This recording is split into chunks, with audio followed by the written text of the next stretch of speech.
16일 아침입니다. 네, 날씨가 좀 쌀쌀합니다. 이제 가을, 늦가을을 보내며 또 우리가 겨울을 준비해야 될 때이죠.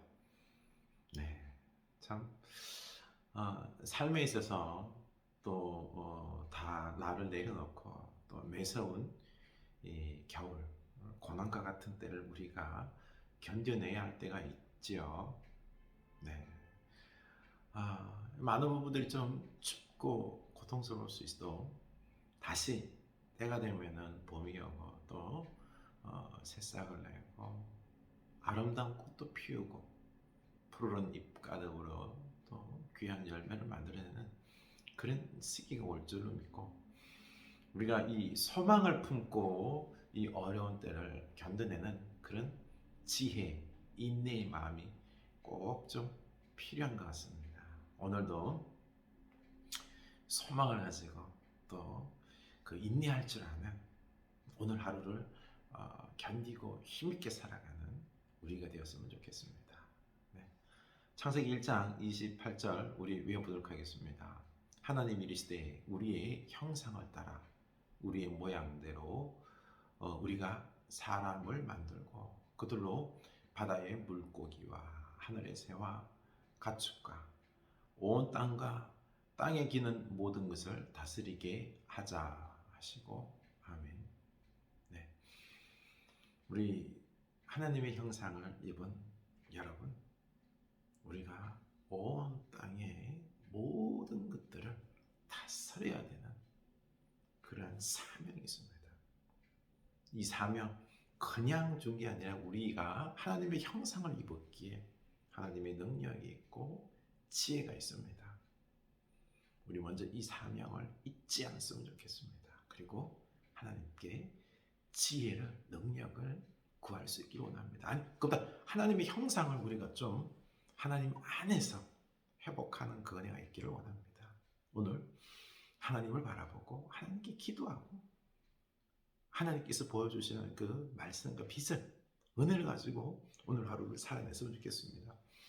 우리 다니엘을 통하여서 우리가 오늘을 살아가는 삶의 지혜, 믿음을 살펴보겠습니다. 다니엘 7장 15절이죠. 나 다니엘이 중심에 근심하며 내 머릿속에 환상의 나를 번민하게 한지라 내가 그 곁에 모셔 선 자들 중 하나에게 나아가서 이 모든 일의 진상을 물으매 그가 내게 말하여 그 일의 해석을 알려주며 이르되 그 내 큰 짐승은 세상에 일어날 내 왕이라 지극히 높으신 이의 성도들이 나라를 얻으리니 그 누림이 영원하고 영원하고 영원하리라. 아멘. 네, 어제 우리가 살펴봤듯이 다니엘이 환상 중에서 네 마리의 짐승을 봤습니다. 이 짐승을 바라보면서 다니엘이 지금 번민 가운데 빠져 있는 거죠. 이 환상을 봤는데 이 끔찍한 환상 속에서 이제 해석을 할 수가 없는 거죠. 이게 뭘까? 이게 무슨 하나님의 이 환상일까? 라고 하며 번민한 가운데 있는 중에 그 옆에 천사가 있었습니다. 그래서 천사에게 그 해석을 원하고 있는 거죠. 그때 그 천사가 해석을 해 줍니다. 그 거대한 네 마리 짐승은 바로 네 왕, 앞으로 있을 왕, 나라에 대한 그 역사적 이야기를 이야기하는 것입니다.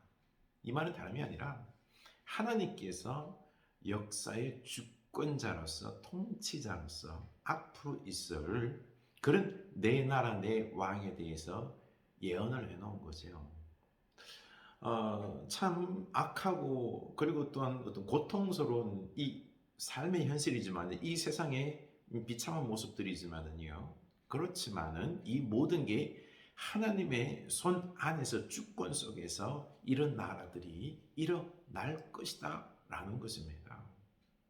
그러니 우리는 이 하나님의 주권을 믿고 우리가 살아가야 되는 것입니다. 우리가 의지할 바는 누구예요? 하나님 있지 않습니까? 하나님. 다니엘에게 이 환상을 보여준 이유가 뭘까요? 환상이라는 것은 사실은 삶의 현실 속에서 이 고난과 이 두려움의 팍팍한 이 고통의 시간들을 우리가 환상을 바라볼 때에 그때 이걸 이길 수 있습니다. 그리고 도리어 환상이 하나님의 뜻 속에서 그게 현실이 될 수 있다라는 것입니다. 빅터 프랭클린이 그 나치 아우슈비츠를 비롯한 수용소에서 견딜 때 가만히 봤더니 그 고난, 고통, 끔찍스러운 그 추위 속에서 살아남는 그 사람들의 그 끈질긴 그 생명력 어디 있는가 봤더니요. 자기 속에 인생의 의미, 소망, 꿈을 가지고 있는 사람들은 버텨내더라는 거예요. 버텨내더라는 거예요. 그 가운데 속에서도 고통 속에서도요. 그 속에서 지는 해를 바라보면서 참 아름다움을 느끼며 웃음도 만들어내고 그리고 또 삶의 유머도 만들어내는 그래서 함께 웃고 하면서 이 고난을 잊고 견뎌나가는 이런 모습을 발견했다. 그리고 그 환상 속에서 가족들과 다시 만나서 우리가 사랑을 나누는 이런 마음에 그런 소망이 있는 사람들은 환상이 있는 사람들은 견뎌내더라는 거예요. 근데 환상이 깨지고 그걸 내려놓는 순간 2, 3일 내로 죽더라는 것입니다. 그렇습니다. 지금 우리들의 삶이 아무리 가혹하더라도요. 하나님이 주시는 이런 환상, 꿈, 비전을 가지고 있으면 우리는 다 능히 이길 수 있는 것입니다. 여러분, 내 삶 속에서 중요한 게 이거예요. 삶이 아무리 팍팍하더라도 우리가 기도하며 말씀을 묵상하면서 하나님이 주시는 내 어떤 비전, 환상, 내 삶의 의미를 꼭 발견할 수 있기를 원합니다. 발견할 수 있기를 원합니다. 이 세상의 주권자, 통치자, 하나님이 주시는 그 비전을 우리가 가진다면 우리는 능히 이 삶의 어려운 시대를 이겨나가고 견뎌나가고 반드시 성취할 것입니다. 이겨낼 것입니다. 그리고 하나님 나라는 어떠다 그랬죠? 그 누림이 성도들이 나라를 얻으리니 그 누림이 영원하고 영원하리라. 영원히 세 번이잖아요. 영원한 것입니다. 우리에게는 영원한 하나가 있습니다. 그러니 우리는 세상 왕을 두려워하면 안 됩니다. 우리의 영혼을 죽이고 우리를 영원히 지옥에 던지는 이 하나님을 두려워해야 되는 거죠. 우리는 하나님을 두려워하고 하나님을 사랑하고 하나님 말씀대로 살아가는 우리가 될 수 있기를 원합니다. 받은 이 넷째 짐승이 아주 좀 무섭게 나왔습니다. 9절이 적었죠. 이에 내가 넷째 짐승에 관하여 확실히 알고자 하였으니 곧 그것은 모든 짐승과 달라서 심히 무섭더라. 그 이는 쇠요 그 발톱은 노시니 먹고 부스러뜨리고 나머지는 발로 밟았으며 이 네 짐승 바벨론 그 다음에 메데 바사 페르시아 그리고 마지막 네 번째는 이 헬라 그리스를 상징하고 있는 것입니다. 이 헬라 알렉산더 대왕 이 아주 무자비하게 온 세계를 전쟁으로 제패한 왕 아닙니까? 그러니 이 헬라 때의 알렉산더 대왕과 그 나라가 참으로 악하다라는 것입니다. 악하다라는 것입니다. 그래서 많은 고통이 있을 것을 이야기하고 있는 것입니다. 그래서 21절 보면요. 내가 본 적 이 뿔이 성도들과 더불어 싸워 그들을 이겼더니 옛적부터 항상 계시니가 와서 지극히 높으신 이 성도들을 위하여 원한을 풀어주셨고 때가 이르매 성도들이 나라를 얻었더라. 모신자가 이처럼 이르되 넷째 짐승은 곧 땅의 넷째 나라인데 이는 다른 나라들과는 달라서 온 천을 삼키고 밟아 부서뜨릴 것이며 그 열불은 그 나라에서 일어날 열왕이요 그 후에 또 하나가 일어나리니 그는 먼저 있던 자들과 다르고 또 새 왕을 복종시킬 것이며 그가 장차 지극히 높으신 이를 말로 대적하며 또 지극히 높으신 이의 성도를 괴롭게 할 것이며 그가 또 때와 법을 고치고자 할 것이며 성도들을 그의 손에 붙임받으여 한 때와 두 때와 반 때를 지내리라. 아멘. 여기 보십시오.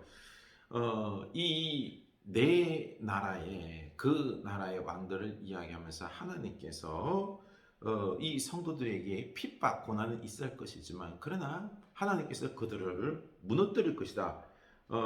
지극히 높으신 이의 성도들을 위하여 원한을 풀어주고, 그쵸?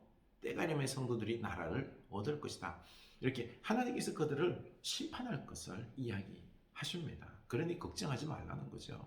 그리고 또한 이 넷째 나라가 끔찍할 정도로 그들이 포악한 그 횡포로 말미암아 핍박으로 말미암아 성도들이 고통받을 것에 대해서 상세하게 설명을 합니다. 그러니 이것을 미리 알고 이런 부분들에 대해서 우리가 너무 겁내지도 말고 두려워하지도 말고, 그리고 하나님의 뜻 속에서 그들이 반드시 심판받을 것이다. 우리 하나님의 나라는 영원할 것이다 라는 것을 말씀을 해 주고 있는 것입니다. 그러니 이 어려운 와중 속에서도 견딜 힘이 있는 거죠. 그렇습니다. 우리는요, 의미를 발견하고, 그리고 하나님께서 보여주시는 이런 환상과 비전을 가지고 있으면 우리는 그 어떠한 고난도 이겨낼 수 있는 것입니다. 우리 힘으로 이겨내려고 하니까 모든 게 부담스러운 것입니다. 하나님의 은혜가 있을 줄을 믿고요, 피할 길도 있을 줄을 믿고, 하나님께서 또 우리를 말미암아 능히 감당하고 고통을 이겨낼 수 있는 그런 인내와 견딤을 허락할 줄로 믿고, 우리가 이 하나님만 바라보고 이 삶의 어려움들을 겪어 나갈 수 있기를 원합니다. 하나님께서 반드시, 그렇죠? 26절을 보면요, 그러나 심판이 시작되면 권세를 빼앗기고 완전히 멸망할 것이요, 나라와 권세와 온천하 나라들의 위세가 지극히 높으신 이 거룩한 백성에게 붙임받으리니 그의 나라는 영원한 나라이라. 보십시오. 그들이 아무리 권세가 있다고 해도 하나님 심판이 있을 것이고요, 그들은 멸망할 것이고, 그리고 성도들의 나라는 영원할 것이다 라고 말씀하고 있는 것입니다. 그러니 우리는요, 이런 세상에 유한한, 아무리 권력이 있어도요 유한한 거예요. 아무리 포악해도요 한계가 있는 것입니다. 그러니 우리 영원한 하나님께서 우리가 이걸 견디고 나면은 영원한 하나님 나라를 우리에게 주실 것으로 믿고 우리는 이겨나가야 된다는 것입니다.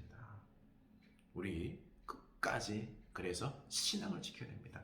끝까지 하나님을 붙잡아야 됩니다. 붙잡는 것이 승리하는 것이고요, 붙잡고 하나님 말씀대로 이 나라에 복음을 이어나가는 것이 우리의 사명이고, 그들을 무너뜨리고 하나님의 나라를 이루는 것이 우리들의 사명인 것입니다. 이 사명을 능히 감당하는 복음의 사람, 믿음의 사람 될 수 있기를 축원합니다. 기도합시다.